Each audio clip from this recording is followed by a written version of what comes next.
Magandang hapon mga kabay. So ayan, nakasaksak po yan mga kabay. DWE 200PL, ayan. Wala po siyang power mga kabay.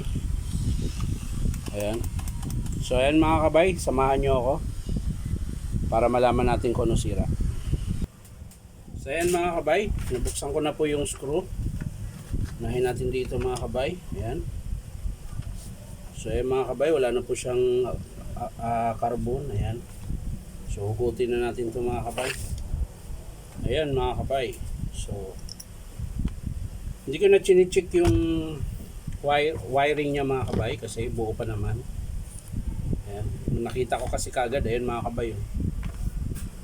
Ayan. Yan po yung sira niyan mga kabay. Ayan.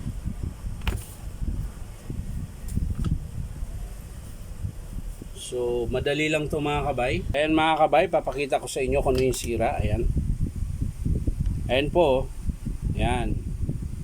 1, 2, 3, 4, 5, 6. Ayan, 6 po na bar yung sira. Ayan. Masiklab po yan pag pinaandar mga kabay. Ayan. Pansinin nyo po.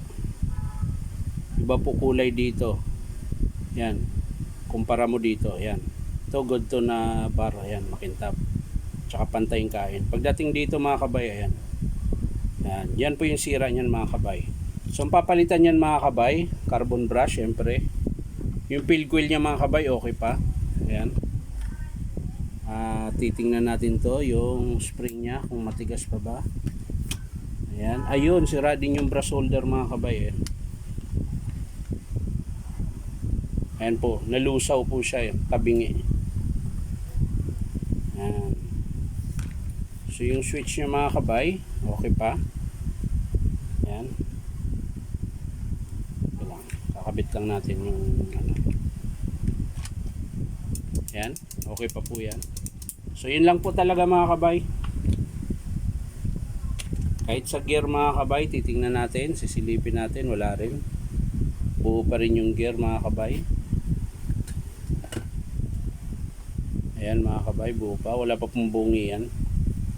So sa kasama naman po yung sleeve tsaka bearing, so hindi natin i-estimate yan mga kabay. So ito lang po ang estimate niyan mga kabay, armature. Ayan, yan po yung papalitan. Tsaka brush holder at carbon. Kung sakaling i-approve ng customer mga kabay, papakita ko sa inyo paano ikabit yung armature tsaka yung brush holder. Yan.